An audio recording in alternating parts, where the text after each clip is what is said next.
Hello, welcome back. അപ്പോൾ എല്ലാവർക്കും സെലീസ് crochet ഹബിലേക്ക് വീണ്ടും സ്വാഗതം. അപ്പോൾ ഇന്ന് ഞാൻ വന്നിട്ടുള്ളത് ഡബിൾ ക്രോഷേ സ്റ്റിച്ച് എങ്ങനെ ചെയ്യാം എന്നുള്ള ഒരു വീഡിയോ ആയിട്ടാണ് കേട്ടോ.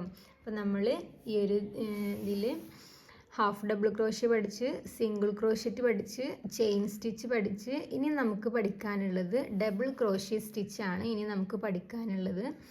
അപ്പോൾ ഡബിൾ ക്രോഷേ എങ്ങനെ ചെയ്യുന്നത് വെച്ചാൽ ആദ്യം നമ്മൾ ചെയിൻ സ്റ്റിച്ച് ഇടാം കേട്ടോ.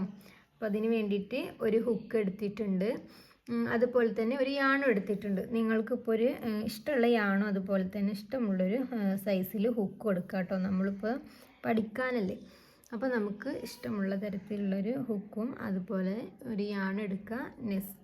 നെക്സ്റ്റ് നമുക്ക് ആദ്യം സ്ലിപ്പ് നോട്ട് ഇട്ട് കൊടുക്കുക. സ്ലിപ്പ് നോട്ട് ഇടാൻ ഇനിയും അറിയാത്തവരുണ്ടെന്നുണ്ടെങ്കിൽ ജസ്റ്റ് ഒരു സിമ്പിൾ വേ ആണ്. എന്താ ഇങ്ങനെ യാണിനെ വെച്ചിട്ട് ഈ നമ്മൾ വർക്കിംഗ് യാണിനെ ഇങ്ങനെ വെച്ച് കൊടുത്തിട്ട് ഇങ്ങനെ ഒന്ന് വലിച്ചെടുത്താൽ മതി കേട്ടോ. അപ്പോൾ നമുക്ക് സ്ലിപ്പ് നോട്ട് ഇവിടെ കിട്ടിയിട്ടുണ്ട്. അപ്പോൾ ഇത് ബാലൻസ് ഉള്ള യാണാണ്, അതായത് ഇത് ടൈലൻ്റാണ് വരുന്നത്. ഇതാണ് നമ്മൾ വർക്കിംഗ് യാൺ. വർക്കിംഗ് യാണിൽ നമ്മളിനി ചെയിൻ സ്റ്റിച്ചുകൾ ഇട്ട് കൊടുക്കുക കേട്ടോ. 1 2 3 4 5 6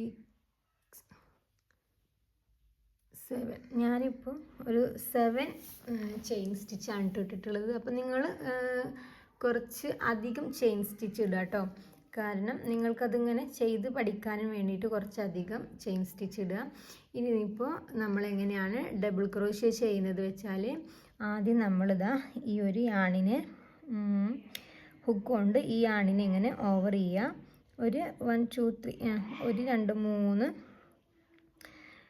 3 ചെയിൻ സ്കിപ്പ് ചെയ്തിട്ട് 4ാമത്തെ ചെയിനിലോട്ട്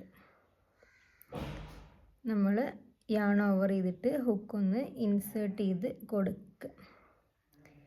എന്നിട്ട് നമ്മൾ നേരത്തെ ഹാഫ് ഡബിൾ ക്രോഷേയിൽ ചെയ്ത പോലെ ആ ഒരു ഇതിലൂടെ ലൂപ്പിനെ വലിച്ചെടുക്കുക.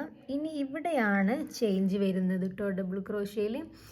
എന്നിട്ട് യാണിനെ ഒന്നും കൂടി ഓവർ ചെയ്ത് കൊടുത്തിട്ട് ആദ്യത്തെ 2 ലൂപ്പിനുള്ളിലൂടെ വലിച്ചെടുക്കുക. എന്നിട്ട് ഒരു വട്ടം കൂടി ഇങ്ങനെ യാണിനെ ബാക്കിയുള്ള 2 ലൂപ്പിലൂടെ വലിച്ചെടുക്കുക. അപ്പോൾ ഇങ്ങനെയാണ് ഒരു ഡബിൾ ക്രോഷേ സ്റ്റിച്ച് വരുന്നത്. അപ്പോൾ ഇനി നെക്സ്റ്റ് സ്റ്റിച്ചിൽ ചെയ്ത് നോക്കാം. ഇനി നെക്സ്റ്റ് സ്റ്റിച്ചിലോട്ട് നമ്മൾ യാൺ ഓവർ ചെയ്യുക. നെക്സ്റ്റ് സ്റ്റിച്ചിലോട്ടാണ് കേട്ടോ ചെയ്യുന്നത്. അതുകൊണ്ട് ഹുക്കിലൂടെ യാൺ ഓവർ ചെയ്തെടുത്തിട്ട് ഇതാക്കണു. നെക്സ്റ്റ് സ്റ്റിച്ചിലോട്ട് ഹുക്കൊന്ന് ഇൻസേർട്ട് ചെയ്ത് കൊടുക്കുക, യാൺ ഓവർ ചെയ്യുക, വലിച്ചെടുക്കുക. 3 ലൂപ്പ് കിട്ടും. ആ 3 ലൂപ്പിൽ 2 ലൂപ്പിനുള്ളിലൂടെ നമ്മൾ യാണിന് വലിച്ചെടുക്കുക. ബാലൻസ് 2 ലൂപ്പ് ഉണ്ടാവും. ഒരു വട്ടം കൂടി യാൺ ഓവർ ചെയ്ത് ആ ഒരു 2 ലൂപ്പിനുള്ളിലൂടെ വലിച്ചെടുക്കുക. അപ്പോൾ നമുക്ക് ഒരു ഡബിൾ ക്രോഷേ സ്റ്റിച്ച് കിട്ടും.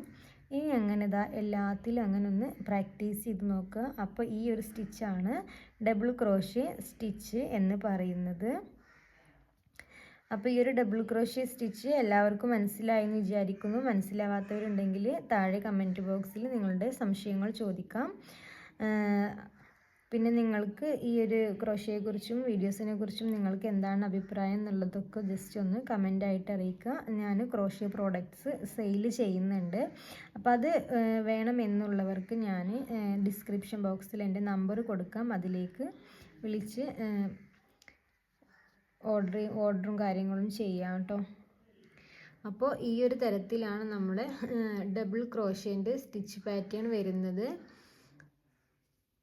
അപ്പോൾ എല്ലാവർക്കും മനസ്സിലായി എന്ന് വിചാരിക്കുന്നു. അപ്പോൾ നിങ്ങൾക്ക് സംശയങ്ങൾ എന്തെങ്കിലും ഉണ്ടെങ്കിൽ നിങ്ങൾ കമൻറ്റിലൂടെ ചോദിച്ചോളൂ, റിപ്ലൈ തരാം. പിന്നെ ഇതുപോലത്തുള്ള വീഡിയോസിനും കാര്യങ്ങൾക്കായിട്ട് ചാനലൊന്ന് സബ്സ്ക്രൈബ് ചെയ്ത് വെച്ചോളൂ. അതുപോലെ തന്നെ ചാനലൊന്ന് സപ്പോർട്ട് ചെയ്തോളൂ. ലൈക്കും ഷെയറും ചെയ്യാനൊന്നും മറക്കരുത്. പുതിയൊരു വീഡിയോയുമായി വീണ്ടും കാണാം. അതുവരേക്കും താങ്ക്സ് ഫോർ വാച്ചിങ്.